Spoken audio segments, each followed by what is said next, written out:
Hello, I'm Dr. Lisa Belisle, and you are listening to or watching Radio Maine, our video podcast where we explore creativity and the human spirit with our Maine connected friends and community members.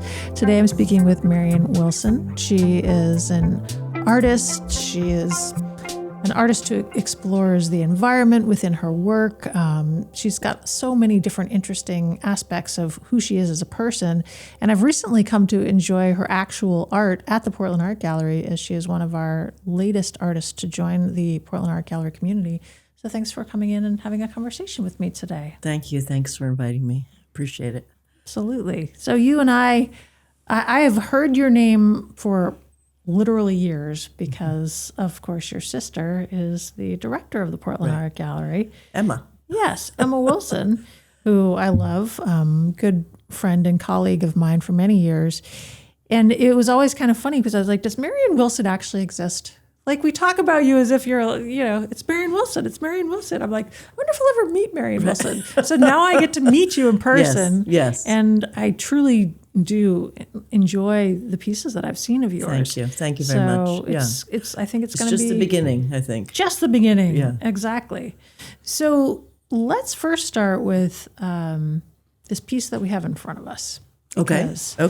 This is a piece that you brought in. It's very intriguing. It's not like the other pieces that currently are hanging at the gallery. Right.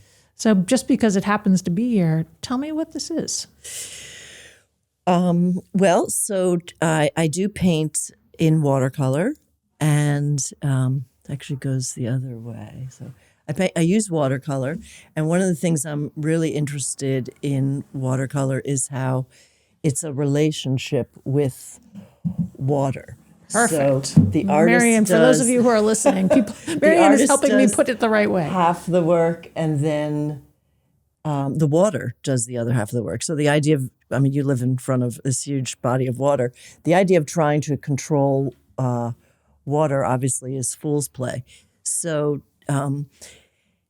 maybe more than oil, more than acrylic, you're really collaborating with the material. And I thought this was just a kind of interesting visual example that could explain that.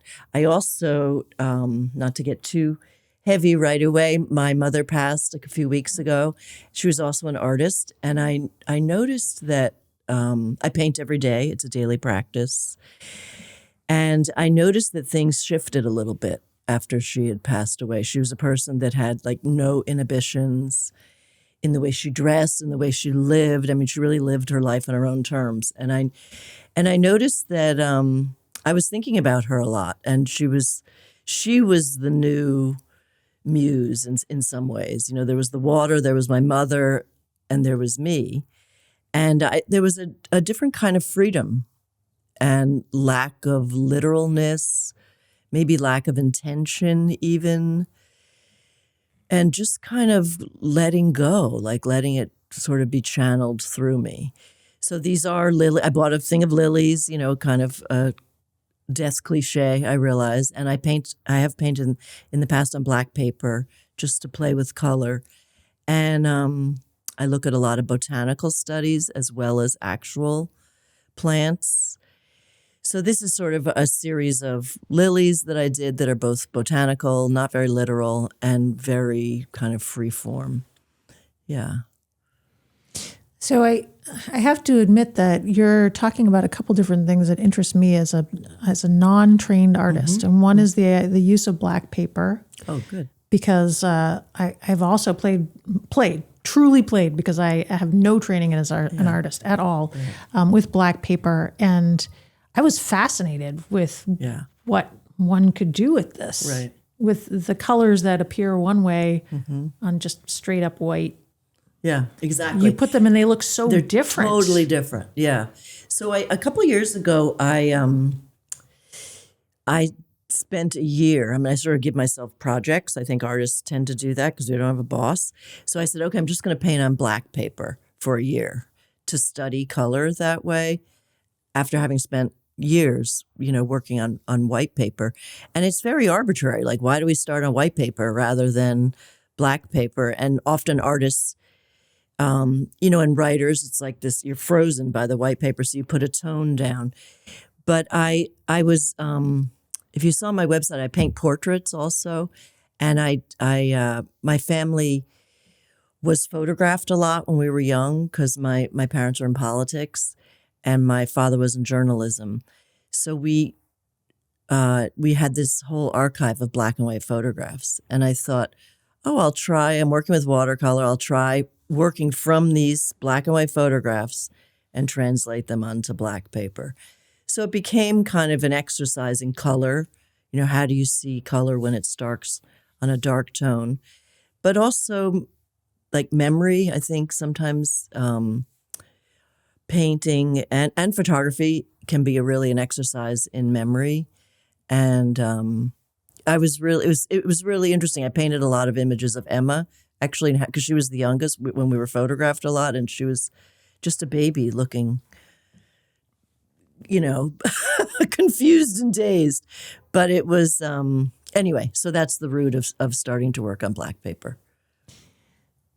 It is interesting that you're talking about. So right. So why do we start on white paper? Maybe because most of the time when we see paper, it's white. But why not start on black paper? Because if you're going to create art, then who says it has to be on white paper? Right. So I think that that's an interesting artistic comment. Mm-hmm. The other thing that you said that I absolutely can relate to, because I was absolutely just talking with Jill Cremens about this, who's the latest associate at the Portland Art Gallery, is watercolor. Okay. And how you only have so much control mm-hmm. over this particular medium. Mm-hmm. And having truly, again, played with this myself, and I love the outcome, but sometimes the control over the process itself mm-hmm. seems a lot less than I would like. Right. So just to say that. Right. No, I think it can be very frustrating. Okay, there's a good word. Oh, yeah, it can be completely frustrating. I teach a class called Liquid Drawing at Sarah Lawrence that I started. I've taught for many years, and they asked if I wanted to teach a class about color. And I thought, well, I'm starting to explore watercolor, so why don't I teach a class in it?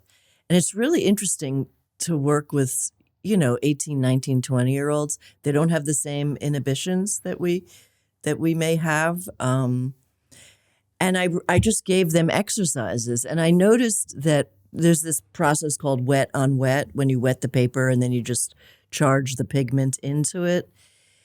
They just created these explosively expressive pieces.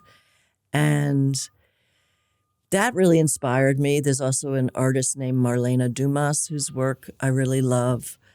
So yeah, I like playing with that control and lack of control. I also meditate a lot. So there's other spiritual things that it connects to. Yeah. And I haven't been able to do it with oil. I was trained as an oil painter, but I get stuck in what I know should be right. Maybe a little bit of what you're talking about with watercolor.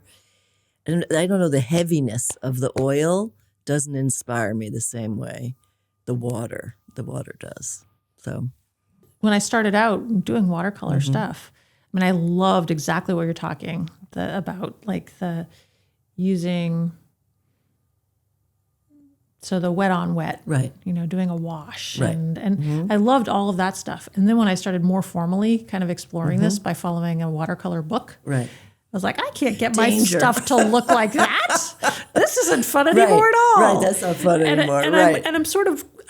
I'm continuing to move through that because I know that I'm learning from it. Mm-hmm. But I'm telling you that the reason why I chose watercolor in the first place is because I loved that explosiveness that you're describing. Right. And I love that there's only so much that you can sort of make it do. But I've seen other watercolor people do amazing things. Mm-hmm. They have tremendous control. Right. So yeah, I think it depends on what you want. There's both those things. I think maybe what you're learning in the book has a lot to do with drawing also. Is that right? It's and then maybe you're judging yourself according to whether or not you're all drawing right. Yeah. And this is and I think that's what I was saying about my mother and freedom, because the artists I most kind of admire are the ones that really give themselves permission, to break the rules or to not worry if it looks exactly the way it does in real life, because it's art. I mean, it's a step away from that. But isn't there an idea about, in order to break the rules, you have to learn the rules? Yeah, absolutely. And, yeah. I draw a lot. Like I did a series of, as I said, I do portraits. I did a series of Isabel Rossellini from David Lynch's films, and I drew her for months. I just kept drawing and drawing and drawing until I kind of knew her in my hands, or I knew her in my eyes, and then I could just paint her. So I do, for me, a lot of it is rooted in observational drawing first, but then when I make a painting, I think with watercolor, I think I move away from that. I think I'm in a different place, or somehow it's channeled. I mean, we don't know these things, but somehow it's channeled in there. Does that make sense? And then I move away from it, particularly when I make the larger ones. Well, I know that you've been an artist and professor. You have more than 33 years of teaching experience. Right. Yeah. So that you absolutely have this foundational background of knowledge, which I think for somebody, I mean, my parallel path has been medicine. Right. So of course there's a foundational level of knowledge. Right. And when I would have medical students come in and they automatically wanted to jump to, well, tell me about your acupuncture practice. I'm like, I would love. Oh, you do acupuncture? Yeah. Wow. I also do acupuncture. Wow. Right. Which I love talking about. And I absolutely can weave it in. And if you're a medical student, it's really important that you have some basis in anatomy, physiology, biochemistry. Right. And I've studied a lot of that. Yes. Yeah. So what you're describing is, I think the important piece here is that maybe it's not the worst thing to go through the frustrations of this sort of foundational work, even if in the moment it doesn't seem that fun. So that's why Right. So what brought me into watercolor is not what's keeping me currently in my play with watercolor, although I can tell you it doesn't feel very play oriented right now. Right. But I think that this, for me, I bring it forward only because, as an artist, this is your practice, this is your profession, this is what you show up. You actually put things out there in the world for people to see. And so, if I feel intimidated as a non-artist, is there any level of intimidation that you feel as somebody who's been practicing for such a long time? Well, I think that, sure, there's a lot of level. Even showing your work in public can, putting something that you do, relatively privately, that's such a deep expression of who you are, where you are that day, what you know, and putting it out there. That alone can be intimidating, which is one of the things I love about the gallery, just to give the gallery a plug. It's such a warm environment. But I think because I work with observation, and particularly of plants, I have to think about what it is that actually interests me. Like, I'm not looking to copy a plant, but when you work from observation, there's always this idea of, okay, draw it the way, that's why I do a lot of drawing in the beginning until I kind of work my way through it. But I also, as I think I mentioned before, I look a lot at botanical drawings or scientific drawings. So I don't only look at the living thing, I look at the way science has expressed it. Or botanists, the way botanists might think about it, or the way you might see it under a microscope, which is very abstract and fluid. So I'm really looking at it. I'm trying to break down those intimidations of making it look real, I think, by saying, well, there's many different ways that you can actually look at it. I think that's helpful because, I certainly enjoy interacting with art that is created by artists, true artists like yours, like your art, like you. And also as somebody who is just naturally curious, I want to do some of this stuff. Right, exactly. Even in whatever small way that is, just because I think it enriches my life. So I think you're talking about the intimidation of bringing things out into the world, and that's a very real intimidation. I'm just talking about that black or white piece of paper. Showing up with it. Exactly. Yeah. And the mess that I make as I'm trying to make my thing look like the thing in the book. Right. But then the joy that I feel when I don't try to make my thing look like the thing in the book. Right. So it's kind of a both and, right? There's a little paradox there. Right. So getting back to your work, I'm loving the fact that you incorporate nature. So it's such a high level. I mean, and Robin Wall Kimmerer, and you brought one of her books today. This is somebody that you have mentioned. You and I both read her, and I can see that you have lots of marked up pages in the book that you brought. Right. So what is it about Robin Wall Kimmerer that speaks to you? Yeah. Well, so she was a professor in Syracuse when I was there, and she became a friend. And it's so funny because this was well before she won the MacArthur, and we were both faculty members, and she taught at ESF, in Environmental Science and Forestry School, SUNY ESF, and I was on the Syracuse campus, and we were both doing very out of the box work. She was teaching ethnobotany. She was in the science department, but she also taught and wrote about botany through storytelling. And she had this one, and then I took her class. So I took her class called Bryophytes, which is basically the study of moss. And I took the class because I was, as I said, I was like drawing from nature, but doing it differently. I was trying to read science textbooks, but I didn't understand them. I'm a neuroscientist, so as a layperson, I couldn't understand it. And so it was actually my students who said, I think you should meet Robin Kimmerer. I think you guys would really get along. So I called her up and said, could I take your class? And so I studied botany with her for a whole semester. And all we did was study moss, those little things that we all, until you read Robin's book, you try and get rid of, or you think is wrong or whatever. And that was really life-changing, or was, both an amazing friendship developed, but also, thinking about the way I showed up as an artist and thinking about plants. And what she said in this book, which I brought, she said that, like, understanding, like science, maybe you would think about this, but the way we understand nature or science or the body or whatever is multifaceted. And this introduces us to the indigenous way of knowing, which is we know things through the spirit, through the mind, and through the body, and through knowledge. It's not just reading a book, but you have to engage all these other parts of who you are, the spirit, the body.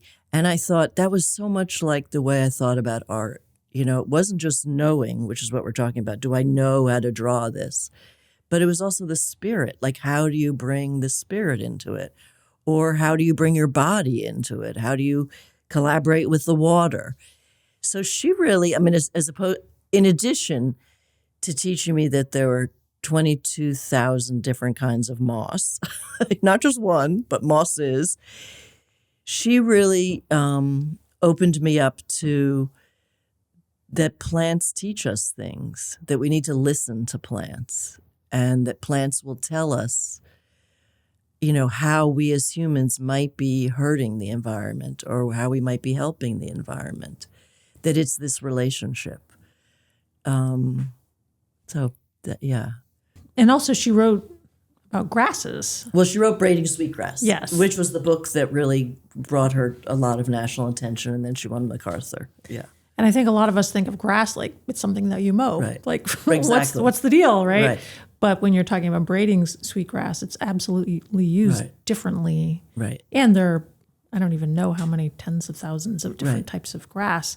So I think this ability to sort of focus in and also understand things, not just for their literal, like for, I don't know, for the thing that you mow, but it's the thing you could make something into. It's the thing that maybe will sustain the animals. It's symbolic. Exactly. Right. So all of these different ways of interfacing. Right. So how did you, as somebody who's been both an artist and a teacher, how did you bring that into your art, but also into your teaching? Yeah. So I've done a lot of crazy architectural projects as well, where and this is more what I was teaching, even though I was trained as a painter. I taught this class where with the architecture school and the sculpture department, where we would upcycle different architectures. So we renovated an RV and turned it into a mobile classroom. And it traveled around to all these different schools and taught art and writing, because the Syracuse City schools were quite impoverished, or are quite impoverished, and didn't have creative outlets. And then then after I met Robin, and I did this in collaboration with Robin's guidance, we turned it into a mobile field station. We got a bunch of microscopes donated, and it really was a classroom inside this RV. It was a beautiful wooden transformed classroom. And then I drove it from upstate New York all the way down to Florida, and we collected moss species in all those different places. And then I was in a big art fair down in Miami, where we presented the work, and people could come in and just be silly again and look under a microscope and have memories about their fourth grade science class. And I did this whole file cabinet of drawings. People did drawings as well. So that's something I did. I renovated it with students, and then it became this sort of public gift where I invited other people to come into this sort of magical space and, I don't know, have this time of wonder and science and art. And so that was great. Can't remember the other question. The students? We were talking about how you incorporated this idea of different ways of knowing into your teaching, and into your art. So you sort of actually described both of those a little bit. Yeah. And then I also, just in drawing myself, I developed a really, I wouldn't say rigorous, but like very definite drawing practice, where I would, again, like focus on one species at a time and then just like draw it for a month. And it's interesting because then you realize that if you're drawing the same thing one day, the next day you draw it very differently because you're shaky, you didn't sleep well, things are very, like you are a different person showing up at that drawing. So I think that's an incorporation of the spirit and the body as well in your drawing. Does that make sense? It does, yeah. So that being the case, I'm wondering, we started the conversation with this piece and referring to your mother passing away. Right. And I want to get back to that piece. But also, I know that you, as a result of COVID, you lost institutional support. Right. So you had this long career as a teacher. Right. And as a professor. Right. And all of a sudden, it was gone. Right. It was gone. Right.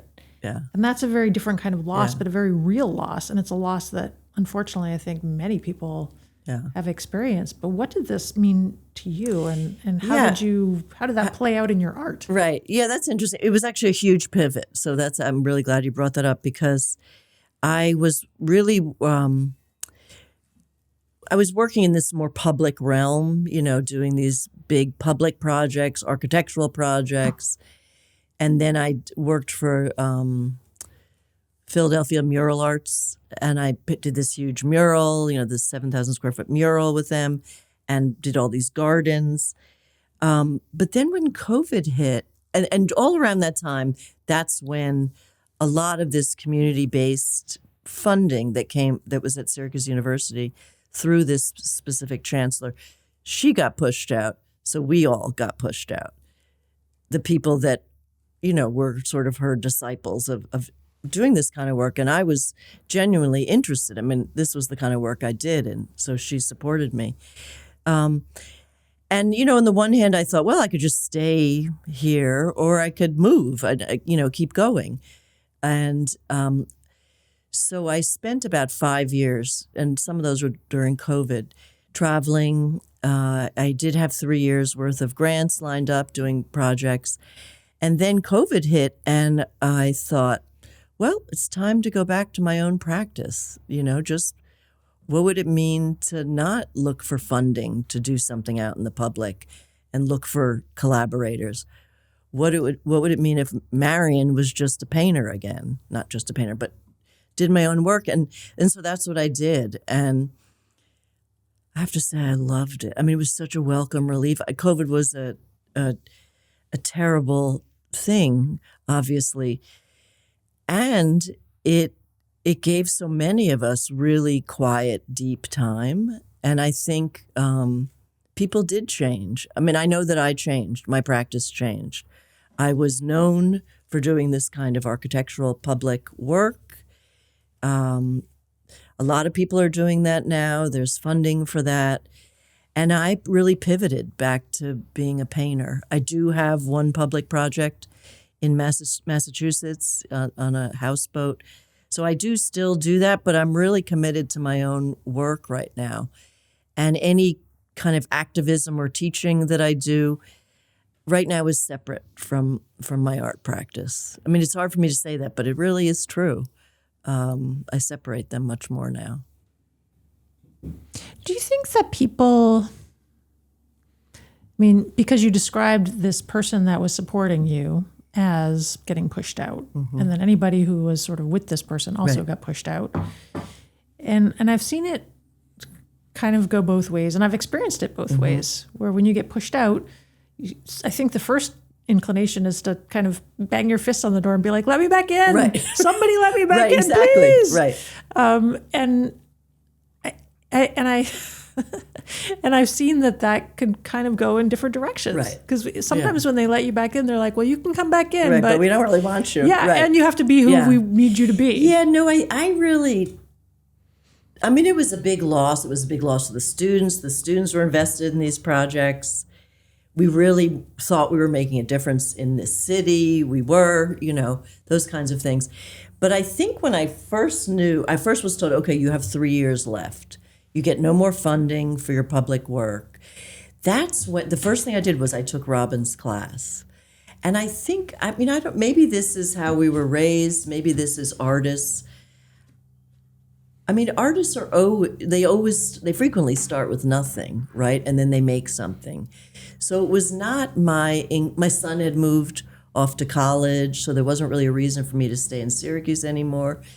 I think my inclination was to start over and like kind of gather what I could, gathering moss, gather resources, and then kind of arm myself and move out. I never had the thought to bang on the door and say, let me back in. I think I thought, okay, this is the direction of the universe. I don't even know if I want to be here anymore under these circumstances.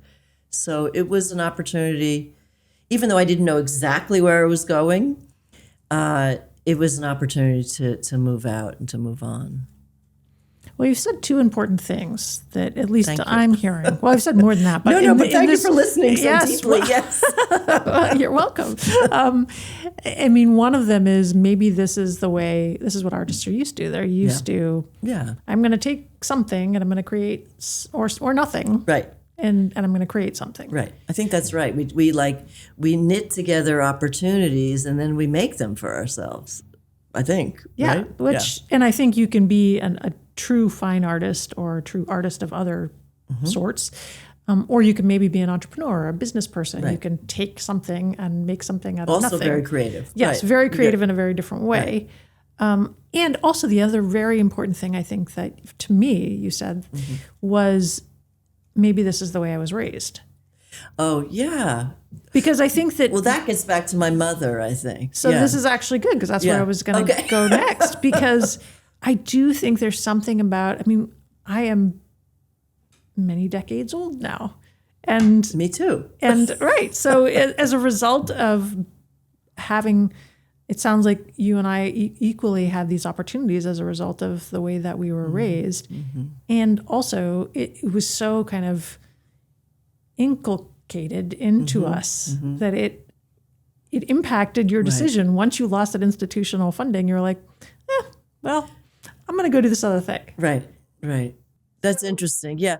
I guess my father was the politician, right? But once my parents got divorced, he showed himself to actually be much more conformist and conservative, interestingly enough, even though he was a social democrat. I mean, he was very, kind of leftist when he was a politician. But my mother was truly counterculture. She never got married again. She went back to school to be a psychiatric nurse and, became a night nurse in New York City, the biggest urban hospitals, before she then worked in New Jersey. And she went back to school. She was an artist when she was a student, and she took classes at School of Visual Arts at night. She just paved her own way. And as maddening as she was as a mother sometimes you just want your mother not to stick out and just fit in and, be a little tighter or whatever. She never did. She really lived her life on her own terms, and it's funny because I know I embarrass my son, who maybe it's generational, but I also know that I'm giving him valuable lessons about how he can live that maybe later he'll appreciate, but they're from my mother. I mean, that idea of my mother got divorced. I mean, she got divorced when she had 4 children at home, and she had to figure out how to raise us, and she did that. And she wasn't given a lot. She created her own opportunities. And that might have been, I was just writing her memorial thing, and I wrote how she was raised in the 50s, where women were given a lot of prescriptions, but not a lot of opportunities. So she created her own opportunities. And I think that's the lesson I was thinking about. I was thinking, so I lost institutional support. So what's my next opportunity that I'll create? I think you're onto something really interesting, right? That you have these, and they're both very important elements of who you are, your father, your mother, and whichever direction you choose to go in. But also when you said, surprisingly, my father ended up being more conformist, even though politically he wasn't. Right. And it's, you never really know exactly what's playing out in somebody's life. So it's interesting that as a parent, something's playing out. You may not know what it is, but you get the benefit of it either way. Right. So as you're going through now, and I know this is very fresh for you, but you've also said that you are willing to talk about it. Yeah. And I know this was a big deal for you and your sisters, because obviously I know Emma, and this was really hard, as a lot of endings are. Right. So how is this feeling to you as a human, now that neither of your parents are with you anymore, but also as an artist? How is this all, how are you doing with all of this? Well, I guess that's what I was thinking about. I noticed that I was painting differently, and I have a very good friend who's Ukrainian, and she said that in the Ukrainian tradition, you mourn for 40 days. And I thought to myself, I was in my little house in New Hampshire, and I thought, I'm just going to paint.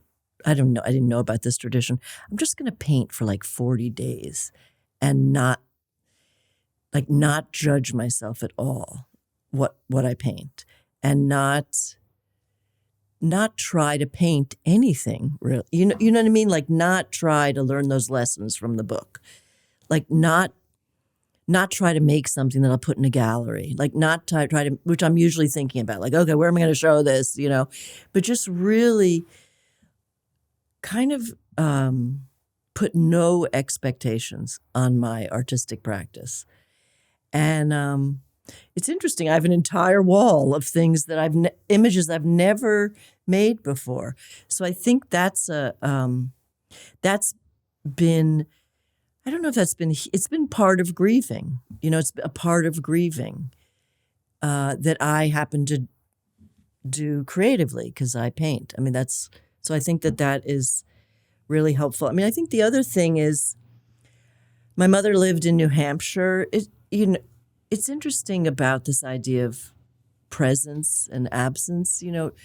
She wanted to live in New Hampshire her whole life. She spent her childhood there. Then it's not unlike people's devotion to Maine, I would think. She spent her childhood there in summers. Then she went to college there in this small town. Then she had a house, and then she wanted to retire there. And she lived there alone for 30 years. It's pretty dark and cold in the winters, yet she did it. And she's so, like, everywhere I turn, she is. And I can assure you, as a young person living in New York City, New Hampshire was not the place I wanted to go. And she was constantly drawing us up there. My son's the same now. Now I have a little house there. And she's everywhere. Like, she's in the trees, but she's not there. So, I don't know. I mean, but it feels really important to be there, just to sort of be close to her. She had what do I want to, I mean, she was an artist. She's having her first real show, and she's not going to make it, which is super sad. But it's been really interesting to actually look at her paintings and knowing that, as you brought up, how well she could draw. I mean, I looked at her earlier paintings. She had like beautiful proportion and perspective. Emma has that too, actually, though she doesn't draw. But Emma has perfect sense of proportion when she draws. My mother had all of that, and her teacher wanted her to go to Cooper Union, and she said, no, I'm going to nursing school. She was very talented. And looking at her paintings now, they're so good. I mean, I don't think and they're so fresh.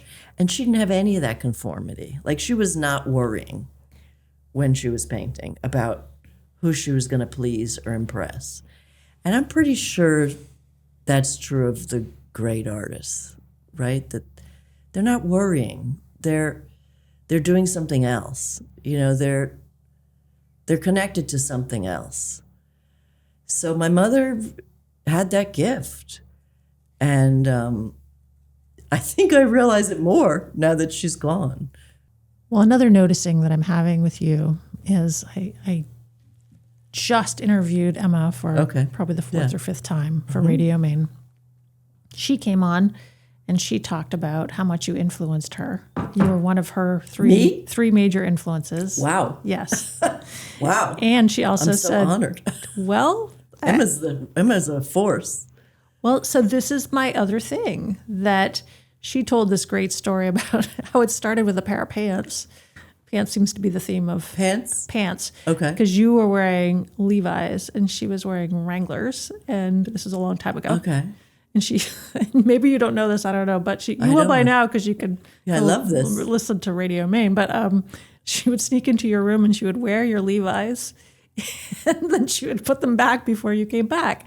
And you were her older sister, because she so idolized, held you in awe. And what I love about this turnabout is that you're saying Emma's a force, Emma's beautiful, she's a beautiful artist. Right. And so I think that's that other legacy piece that that I'm hearing from what your mother is leaving as a gift. That's interesting. Yeah. Yeah, my mother would be one of my three primary. Well, yeah. But also, she didn't just leave you and Emma separately. She left all the sisters. Right. And I'm sure it was not easy to go through all of the sister stuff, because I have 4 sisters and 5 brothers. Oh, you do? And I know that it's not easy, because people are just different. Mm-hmm. And I would never give it up. I would never give up any of my brothers and sisters. And so it's just so striking to me that you're sitting with Emma. I interview her and she talks about you. I interview you. You talk about her. And then there's the commonality of your mother. So what a wonderful thing that your mother has provided, is this sort of strength of relationship amongst your sisters. No, that's true. And she really held us. She held the family together. It's true with we have 6, there's 6 grandchildren also. And she held us together. She insisted that family was the most important thing. And other than Emma, to be quite honest, there's been some conflicts between the sisters about how to care for her, how to handle the estate, all these things. And Emma's the person that I usually agree with the most. And I think Emma's the one that we all trust. Emma and I are interesting because we're both youngest. Emma's the youngest, but I'm the youngest of 3 who are only 13 months apart. So there's one that's 16 months apart, and then I'm just 13 months younger. So I'm almost a twin. but I'm the youngest of that threesome. And so I think Emma and I share this status of, I don't know if it's like being in the margins, but it feels that way a little bit. It's like, okay, let the older sisters do whatever they want to do, be in charge, and we'll just like do this over here, which I think I love being there. I'd rather be over there than there. Does that make sense? Like in the center of it all, making all the decisions. I don't need that. Oh, believe me, I am the oldest. Oh, you're the oldest of all the 9 or 10? Of everybody. Yeah. And then there's 2 sisters, and then there's another sister, and then the younger. And honestly, I would rather be one of the ones freedom. down. Yes, right. It is freedom. As you one have of the nothing to. exactly. No, you can be naughty. You can be out of place. Right. And the oldest is held to very high standards. Yeah. Yeah, and there's the whole caretaking thing and the decision-making Absolutely. thing. And when it comes to your mother's or a surviving parent, Yeah. it's just very complicated. So when you say we don't all get along, I mean, that's not shocking. Right. Like, this just I think nature. we will, Laura. There's a lot of competition. I think we were raised with high standards. And it's interesting. We each had to be interested in something different from what the other one was interested in. But that's what I love about Emma now, that we both have, Emma did other things first before she came into the arts. But now we're both in the art world, and I love that. I think it's really wonderful. And my mother loves that too. So, Well, it's truly been a pleasure I've known Emma now for quite a while, not as long as you, but for quite a while. And I've known her in different ways. And this came out in my conversation with her for the last Radio Maine. But now it's really been a pleasure to talk with you. oh, thank you. And to know And I you. didn't know that blue jeans story, but I do know that my sisters were constantly taking my things. So.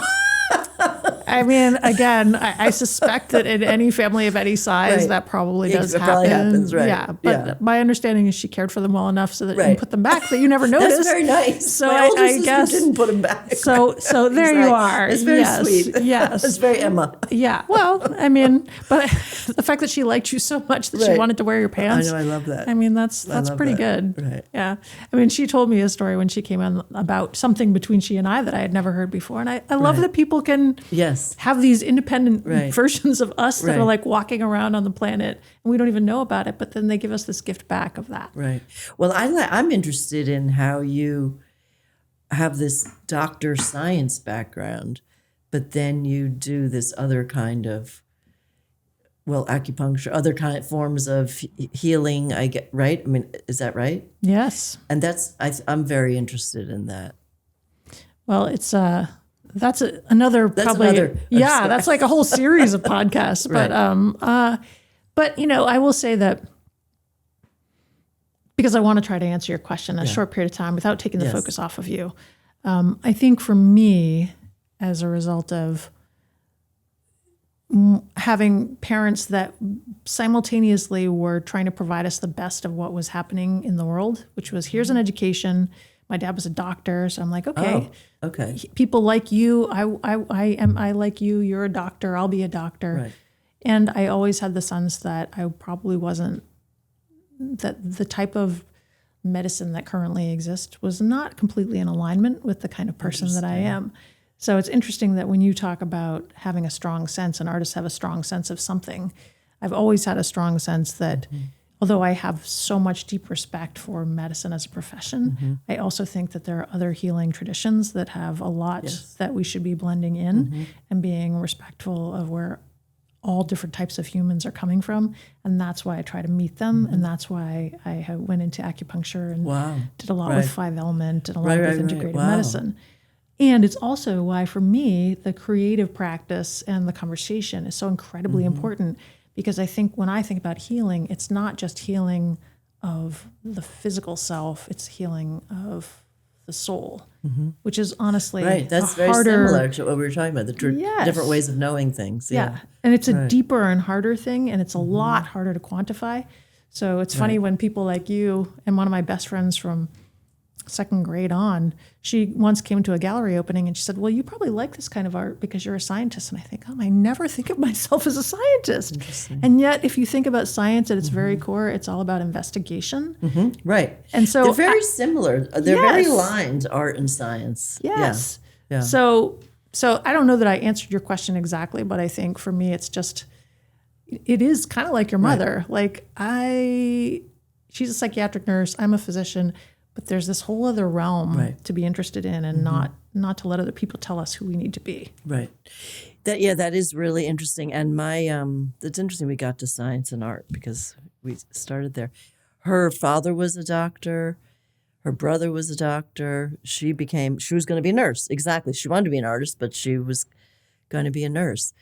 So I'm not sure that I would have been a doctor per se, but one of the first things I did in grad school, I went and photographed surgeries for surgeons. So I had that kind of curiosity, or was interested in being in that medical space in some way. Yeah. Well, and I think that it's. I mean, I have siblings who are surgeons and in-laws who are surgeons. Okay, yeah. And they're actually extremely creative individuals. Exactly. Right. So I think that there is creativity that is woven throughout medicine. And I want to be very careful in saying that just because the type of medicine that was presenting itself to me at the time that I went through was not a perfect match for me does not mean that medicine is not of course a perfect thing for many people and not rife with creative practice. Right. But you were asking specific to me. Yes. And we all show up in this moment in time in our lives. Right. And also in kind of context with other people. Right. So, I don't know. Did that answer your question? Yes, fascinating. Yeah, very interesting. Well, I really appreciate your coming in today. And I appreciate finally getting the chance to meet the famous Marion. It's so funny. Marion Wilson. Right. You've been a known entity for me for so many years. Thank you. You're actually a person in the flesh. Yes, so, I am. Yes. And thank you. I appreciate the fact that you now have art with the Portland Art Gallery because you do create beautiful pieces. So thank you for that. Thank you. Is that an hour already? I mean, we're getting pretty close. Okay. So those people who are listening or watching my conversation with artist Marion Wilson, you can indeed find her at the Portland Art Gallery. You can find her work online, but I would highly recommend that you come into the Portland Art Gallery because it is experienced differently, I think, in person. It's still beautiful online, but in person it is truly captivating. And once a month, we have artist openings that you can meet our artists the first Thursday of every month at the Portland Art Gallery in Portland, Maine. So I welcome you to come, and maybe you can meet Marion. Certainly you will meet her sister, her wonderful, beloved sister, Emma. I'm Dr. Lisa Belisle. You've been listening to or watching Radio Maine, our video podcast where we explore creativity and the human spirit with Maine-connected people such as artist Marion Wilson. Thanks for coming in. Thank you so much. I really enjoyed this. Me too. Thank you.